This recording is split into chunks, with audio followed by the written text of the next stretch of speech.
आचार्यं केशवपादरायं सूत्रभाष्यकृतो वन्दे भगवन्तौ पुनः पुनः ईश्वरो गुरुरात्मेति मूर्तिभेदविभागिने योगव्यापदेहाय दक्षिणामूर्ते नमः। योगेन चित्तस्य वृत्तिहीनेन वाचा मलं शरीरस्य च वैद्यकेन योगाकरोतं प्रवरं मुनीनां पतञ्जलिं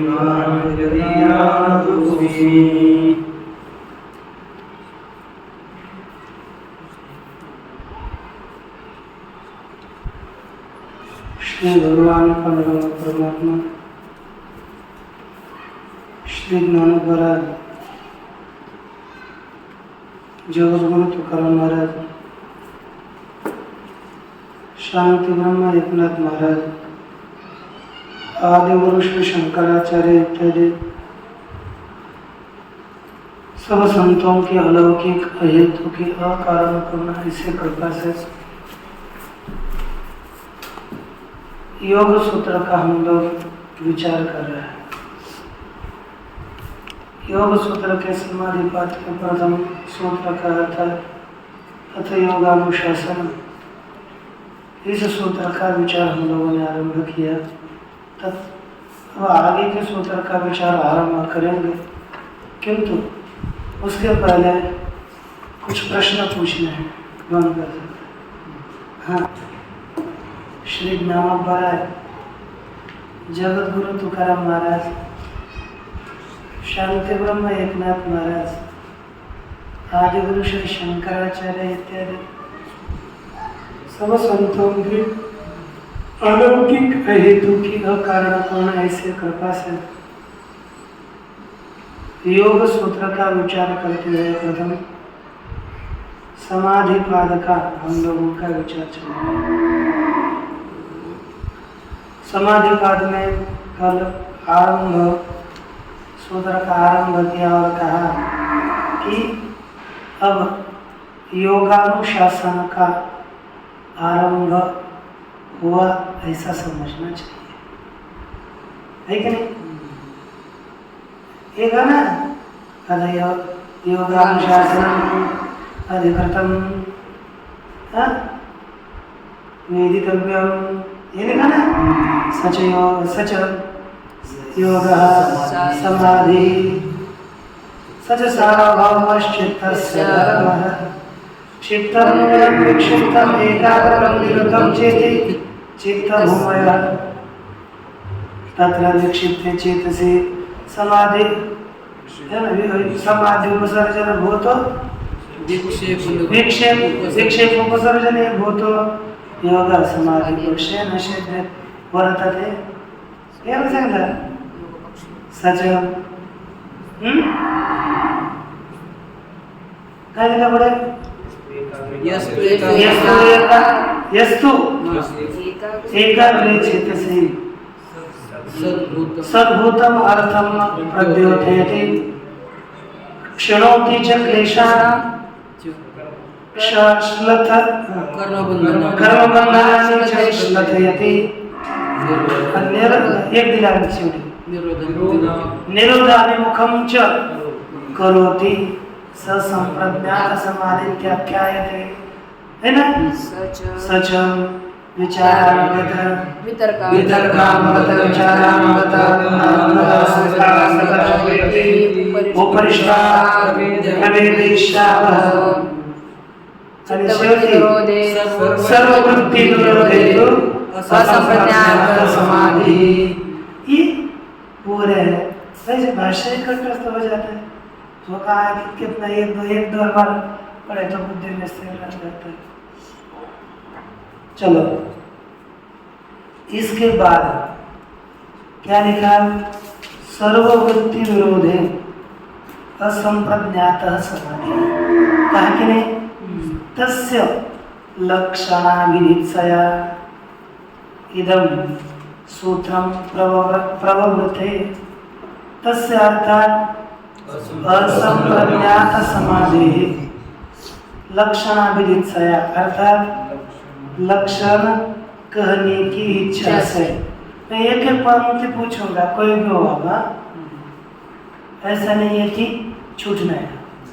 तस्य उस असंप्रज्ञात समाधि का लक्षणाभिधित्सया लक्षण बताने की इच्छा से इदम सूत्रम प्रवृत्ते, यह सूत्र प्रवृत्त होता है। हो गए कि नहीं? समाधि के है ना लक्षण की इच्छा बताने की इच्छा से इस सूत्र की प्रवृत्ति होती है। तो बोलिए योगश्चित्त वृत्ति निरोधः, योगश्चित्त वृत्ति निरोधः, योगश्चित्त वृत्ति निरोधः, योगश्चित्त वृत्ति निरोधः, योगश्चित्त वृत्ति निरोधः, योगश्चित्त वृत्ति निरोधः। देखो अर्थ क्या हो गया? चित्त वृत्ति निरोधः योगः, चित्त के वृत्तियों का निरोध योग है। अर्थ हो गया ना? क्या है? चित्त के वृत्तियों का निरोध ही योग है। तो आप बोलोगे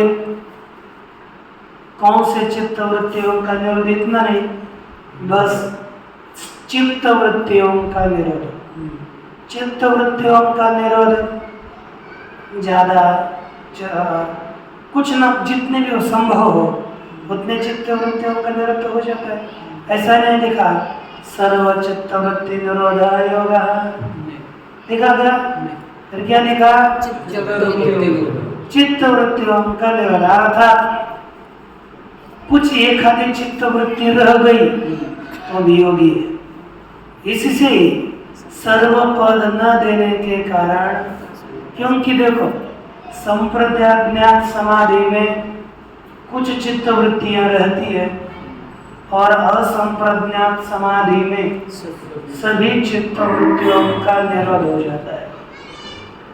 यदि सर्व चित्त वृत्ति निरोधिया कर लेते योग सर्व चित्त वृत्ति निरोध, ऐसा यदि लिख लेते तो वह केवल असंप्रज्ञात समाधि का ही लक्षण हो जाता है।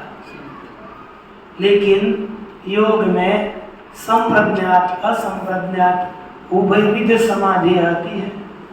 इसीलिए सर्वपद न देने से, चित्त वृत्ति का निरोध मात्र लिखने से प्रस्तुत में संप्रज्ञात समाधि का भी लक्षण को खोलना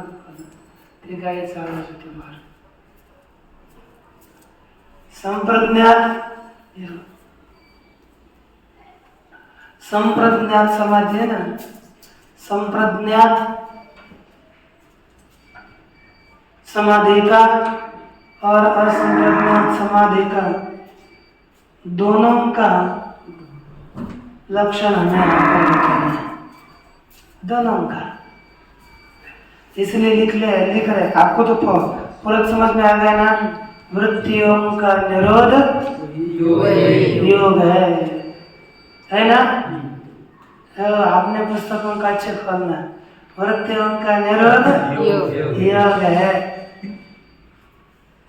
डिजिटली दिया सर्व शब्दाग्रहणात् संप्रज्ञातोऽपि योगायति अज्ञायते। क्या हो गया बोलो? सर्व शब्दाग्रहणात् संप्रज्ञातोऽपि योगायति। यहाँ पर सर्व शब्द दिया क्या? नहीं। सर्व शब्द का ग्रहण न करने से, ग्रहण न करने से संप्रज्ञात भी योग है ना? संप्रज्ञात भी योग है, अर्थात संप्रज्ञात समाधि भी योग है। इति आख्यायते, ऐसे कहा जाता है। क्योंकि क्या होता है, संप्रज्ञात समाधि में भी वृत्तियों का निरोध होता है, लेकिन कुछ वृत्तियां रहती है। आगे लिखेंगे कि संप्रज्ञात योग में तत्व ज्ञान रूपी वृत्ति निरुद्ध नहीं होती। संप्रज्ञात में बाकी वृत्तियों का तो निरोध होता है, लेकिन तत्व ज्ञान रूपी वृत्ति का निरोध नहीं होता। इसलिए केवल वृत्ति का निरोध हो गया। वृत्ति का निरोध बोले तो संप्रज्ञात समाधि में भी वृत्तियों का निरोध है और असंप्रज्ञात समाधि में भी वृत्तियों का निरोध है। इसलिए अब केवल वृत्ति निरोध योग है, ऐसा करने से चित्त वृत्ति का निरोध योग है, ऐसा करने से संप्रज्ञात समाधि का भी संग्रह हुआ। समझ में आया? आगे चित्तम ही प्रकाश प्रवृत्ति स्थितिशीलत्वात् त्रिगुणम, क्या लिखा? ही क्योंकि चित्त प्रज्ञा प्रवृत्ति स्थितिशीलत्वात्, ये का अर्थ क्या है? क्योंकि आगे क्या फिर क्या लिखा? चित्त, क्योंकि चित्त कैसे कैसा स्वभाव वाला होने से प्रज्ञा, दूसरा प्रवृत्ति और तीसरा स्थितिशीलत्वात् अर्थात स्वभाव वाला होने से। अर्थ क्या हो गया? चित्त प्रज्ञा प्रवृत्ति स्थिति स्वभाव वाला होने से। अब रह गया प्रज्ञा। पद क्या है? प्रज्ञा। प्रज्ञा का अर्थ है प्रकाश स्वभाव। ये भामती ने क्या लिखा उसके लिए? प्रकाश स्वभाव। प्रवृत्ति के लिए क्रिया स्वभाव रजोगुण का नहीं, और तीसरा स्थिति स्वभाव। अर्थात चित्त प्रकाश प्रवृत्ति और स्थिति स्वभाव वाला होने से। अर्थ क्या करना है हमें? प्रकाश प्रवृत्ति और स्थिति स्वभाव वाला होने से। कैसा है? प्रकाश गुण कौन है? सत्वगुण। सत्वात् संजायते ज्ञान। हाँ, प्रज्ञा का ज्ञान भी अर्थ हो सकता है, लेकिन सत्वगुण वाला है यहाँ कल्याण। प्रकाश स्वरूप वाला, प्रवृत्ति रूप वाला है और स्थिति रूप वाला होने से यदि त्रिगुणम। चित्त कितने प्रकार हो गया? तो पुनः स्मृति का अर्थ बोलो।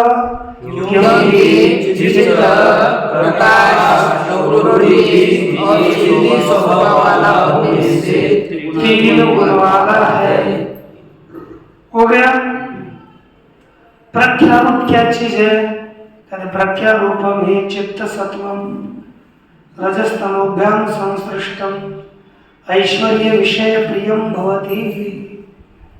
देखो क्या करना ही, क्योंकि रजस्तमोभ्याम संसृष्टम प्रज्ञा रूपम चित्त सत्वम ऐश्वर्य विषय प्रियम भवति। क्योंकि अर्थ है ना, ही का अर्थ क्या गया? क्योंकि आगे क्या हो गया? रजस्तमोभ्याम संसृष्टम। बोलो, रजोगुण और तमोगुण के द्वारा संस्कृष्टता संप्रयुक्त मिलित। क्या बोलो? रज और तमोगुण के द्वारा मिलित प्रज्ञारूप चित्त सत्व। बोलो, प्रकाश रूप चित्त का सत्व कैसा होता है? ऐश्वर्य विषय प्रियम भवति। कैसा होता है? ऐश्वर्य विषय प्रियम, अर्थात ऐश्वर्य विषयक प्रीति वाला होता है। कैसा होता है? ऐश्वर्य विषयक अर्थात सत्व गुण यदि रज और तमोगुण से मिलित हो गया तो हमें क्या होती है? ऐश्वर्य विषयक प्रीति होती है ना? लिखा ऐश्वर्य विषयक प्रीति वाला होता है, क्योंकि वह विक्षेप बोल हो गया ना, उससे युक्त हो गया तो ऐश्वर्य ही प्रिय लगता है। हो गया इतना? तदेव केवल तमसानुविद्धम, वही चित्त सत्व। कौन? चित्त सत्व तमसानुविद्धम, तम गुण के द्वारा अनुविद्ध अर्थात तमोगुण के कर्म के संस्कार से युक्त होता है। कैसे होता है बोलो? तमोगुण के संस्कार से युक्त, तमोगुण से युक्त होता है। क्या होता है? वही चित्त यदि तमोगुण से युक्त होगा तो अधर्म ज्ञान वैराग्य ऐश्वर्योपगम भवति। कैसा होता है? अधर्म अज्ञान अवैराग्य अनैश्वर्य से युक्त, उपगम अर्थात युक्त होता है। भाषा इनकी थोड़ी कठिन है, आपको पहले बताया। यदि तमोगुण से युक्त होगा तो अधर्म अवैराग्य अज्ञान और अनैश्वर्य से युक्त होता है। समझ में आ गया कि नहीं? इनसे युक्त हो जाता है। कब? तमोगुण से युक्त होगा तब। इसको कभी भी अधर्म करेगा, अज्ञानी रहेगा, वैराग्य नहीं होगा। और यही अनैश्वर्य है इसका, यह अनैश्वर्य से युक्त होता है। और ऐश्वर्य क्या पता है ना? हाँ, युक्त शब्द भिन्न भिन्न है। देखो, ऐश्वर्य विषय प्रिय वाला होता है। फिर इस मन का ऐश्वर्य क्या है पता है? ऐश्वर्य यही है, धर्म ज्ञान वैराग्य और वह ऐश्वर्य, ये इस ऐश्वर्य वाला होता है। ऐश्वर्य ये संपत्ति सत्वगुण चित्त धर्मादि ऐश्वर्य वाला होता है। किन ऐश्वर्य वाला? धर्मादि ऐश्वर्य वाला। और तमोगुण से युक्त होगा तो अधर्मादि ऐश्वर्य वाला होता है। तदेव वही चित्त है कि नहीं? इसमें धर्म क्या है? अहिंसादि धर्म है। ज्ञान योगजन्य प्रज्ञा है। वैराग्य वशीकार नामक वैराग्य है। और ऐश्वर्य विभूतियां, और उससे रहित हो जाता है, इनसे रहित हो जाता है। अब देखो आगे, प्रक्षीण तदेव प्रक्षीण मोहावरणम सर्वथा प्रद्योतमानम अनुविद्धम रजोमात्रया धर्म ज्ञान वैराग्येश्वर्योपगम भवति। तदेव वही चित्त कैसा है? प्रक्षीण मोहावरण, क्षीण हो चुके हैं मोह और आवरण जिसके, ऐसा वही चित्त क्षीण हो चुके हैं। क्या क्या? और आवरण जिसके, ऐसा वह चित्त प्रद्योतमान। कैसा? प्रद्योतमान, सर्वतः प्रद्योतमान, सब ओर से, यही है ना? सब ओर से प्रकाशित होता हुआ। क्या बोलो? सब ओर से प्रकाशित होता हुआ। अनुविद्धम रजो मात्रया, क्या? केवल रजो गुण से युक्त है ना? तो क्या होता है? धर्म ज्ञान वैराग्य ऐश्वर्योपगम भवति। कैसा हो जाता है? धर्म ज्ञान वैराग्य ऐश्वर्य से युक्त होता है कि नहीं? धर्म ज्ञान वैराग्य ऐश्वर्य से युक्त हो जाता है, वही चित्त। तदेव तदेव अर्थात वही चित्त सत्व, चित्त वही चित्त। रजो लेश मलापेतम अर्थात रजोगुण के एक अंश से उत्पन्न हुआ मल, कौन? विक्षेप। रजोगुण के लेश से उत्पन्न हुआ मल, कौन? विक्षेप। उस विक्षेप से अपेत रहित हुआ। रजोगुण देखो, रजोलेश अर्थात रजोगुण का अंश, उसका मल अर्थात रजोगुण के अंश से उत्पन्न हुआ मल, उस मल से अपेतम रहित हुआ। कैसा हुआ? स्वरूप प्रतिष्ठम। कैसा हुआ? स्वरूप में प्रतिष्ठित होता है। वही रजोलेश के मल से रहित हो गया तो स्वरूप में प्रतिष्ठित होता हुआ। सत्व पुरुषान्यता ख्याति मात्र। क्या कहते हैं? सत्व माने बुद्धि, पुरुष अर्थात पुरुष, अन्यता अर्थात भेद, है ना? सत्व अंतकरण बुद्धि है ना? तो बुद्धि और पुरुष, प्रकृति और पुरुष, इनकी अन्यता अर्थात भेद, ख्याति मात्रम, भेद केवल भेद ज्ञान वाला। उस समय स्वरूप में प्रतिष्ठित हुआ ना, तो वो प्रकृति पुरुष के भेद, केवल प्रकृति पुरुष के भेद ज्ञान वाला धर्म मेघ ध्यानोपगम भवति। कैसा होता है? धर्म मेघ रूपी ध्यान से युक्त हो जाता है। कैसा हो जाता है? बोलो। धर्म मेघ रूपी ध्यान से।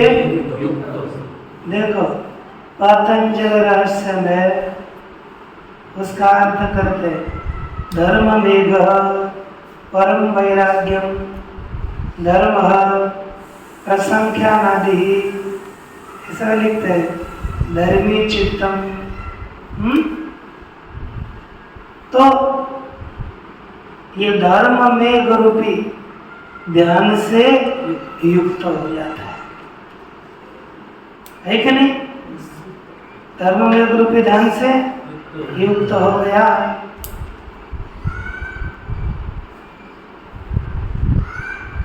तो देखो तत्परम, तत्परायण, है ना? धर्म में ध्यान परायण, प्रसंख्यानम, वो क्या है? धर्म में ध्यान परायण क्या है? प्रसंख्यान अर्थात वैराग्य है। इति आचक्षते ध्यायेनः, ऐसे ध्यान करने वाले कहते हैं। इतना समझ में आ गया? देखो शब्द है कि नहीं? टेढ़ी शब्द आपको पता है, इसलिए इसको सरल करना है। टेढ़े शब्दों का अपने सरल भाषा में शिक्षा। अब देखो, चित्त शक्ति परिणामिनी अप्रतिसंक्रमा दर्शित विषया शुद्धाचानंता च सत्वगुणात्मिका चेयम अतो विपरीता विवेक ख्याति रीति अतस्तस्याम विरक्तम चित्तम तामपि ख्यातिम निरुणद्धि तदवस्थम चिंतम संस्कारोपगम भवति सन्निर्विजय समाधि। कैसा लगता है क्या? ऐसे पहले लगता था कितना सरल सरल होगा समाधि। शुरुआत में लिखा है, क्या लिखा? चित्ती शक्ति परिणामिनी, अपरिणामिनी। चित्ती शक्ति का अर्थ है पौरुष चैतन्य, चैतन्य पुरुष, कैसा है? चित शक्ति अर्थात पुरुष, पुरुष चैतन्य। अपरिणामिनी कैसा है? अपरिणामी है अर्थात सर्व विकार रहित है। ठीक हो गया? चैतन्य शक्ति माने पुरुष आत्मा, इसके नाम है अपरिणामी है। पुनः अप्रतिसंक्रमण माने कार्य उत्पत्ति के लिए प्रतिसंचार रहित है। ये कार्य उत्पत्ति के लिए इसका संचार किसी में नहीं होता। दर्शित विषय, दर्शित विषय अर्थात दर्शित ज्ञात बुद्धि रूप प्रकाश विषय, जिसने बुद्धि रूपी विषय को दिखाया है। तो बुद्धि का प्रकाशन किसने किया? दर्शित विषय यया सादर्शित विषय, तो दिखाया विषय अर्थात बुद्धि, दिखाया है बुद्धि रूपी विषय जिसने, ऐसे दर्शित विषय ये चित्त शक्ति है। कैसे है? शुद्धा है, शुद्ध अनंता है। अनंता अर्थात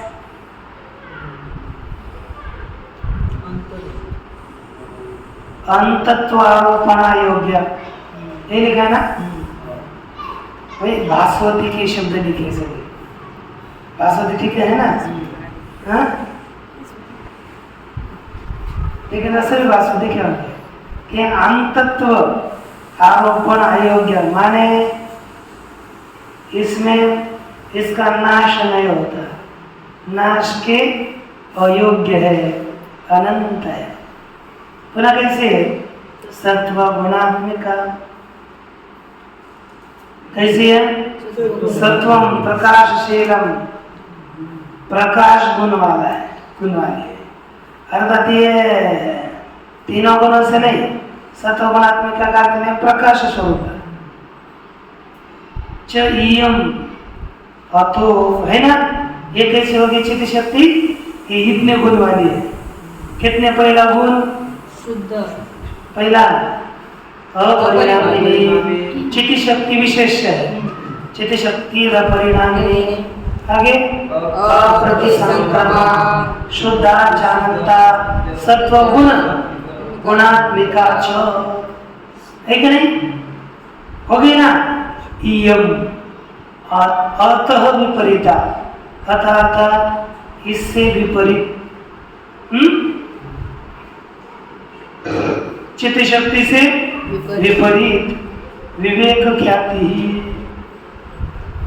क्या है? विवेक ज्ञान है। चित्त शक्ति से क्या है? विपरीत विवेक ज्ञान है, और सत्वगुणात्मिक है। इति अतः तस्याम विरक्तम, इति अतः इसलिए उसमें विरक्त, उसमें भी क्या हो गया? विरक्त चित्त ताम अपि ख्याति, उस विवेक ख्याति में विरक्त हुआ चित्त उस विवेक ख्याति को भी निवृत्ति रोकता है। विवेक ख्याति को भी क्या करता है? अवरुद्ध करता है। तद अवस्थम चित्तम, उस अवस्था में स्थित हुआ चित्त अर्थात निरुद्ध अवस्था में। चित्त है क्या? तद अवस्थम चित्तम है। हाँ, तद अवस्थम चित्तम संस्कारोपगम भवति। निरुद्ध अवस्था में स्थित हुआ चित्त संस्कार से युक्त होता है। कैसा होता है? संस्कार से युक्त होता है। और बस निरुद्ध अवस्था में चित्त हो गया, बस संस्कार बचा, वही कौन सी समाधि है? निर्बीज समाधि, वही निर्बीज समाधि है। न तत्र किंचित संप्रज्ञायते, वहां पर किसी का भी सम्यक ज्ञान नहीं होता। इति असंप्रज्ञात, ऐसे वह असंप्रज्ञात समाधि है। द्विविध योग चित्तवृत्ति निरोध, चित्तवृत्ति निरोध रूपी वह योग दो प्रकार का है। क्या हो गया? चित्तवृत्ति निरोध रूपी वह योग कितने प्रकार का हो गया? दो प्रकार का है। हो गया? एक सूत्र लूं, छोटा है, एक पंक्ति का। तदवस्थे चेतसी विषया भावात्, तदवस्थे माने निरुद्ध अवस्था में स्थित हुए चित्त में विषय का अभाव होने से बुद्धि बोधात्मा पुरुष किम स्वभाव है, बुद्धि और बोध रूपी पुरुष की स्वरूप वाला है। इति आकांक्षाया, ऐसी शंका होने पर उत्तर देते हैं तदा दृष्टो स्वरूपे अवस्थानम, तदा दृष्टो स्वरूपे अवस्थानम, तदा दृष्टो स्वरूपे अवस्थानम, तदा दृष्टो स्वरूपे अवस्थानम। तदा माने वृत्ति के निरोध अवस्था में दृष्टा का स्वस्वरूप में अवस्थान स्थिति होती है। एक नहीं, वृत्तियों के निरोध अवस्था में दृष्टा के स्वस्वरूप में स्थिति होती है। स्वरूप प्रतिष्ठा तदानी चिति शक्ति यथा कैवल्य, क्या लिखा? तदानी चिति शक्ति स्वरूप प्रतिष्ठा, उस वृत्ति की निरोध अवस्था में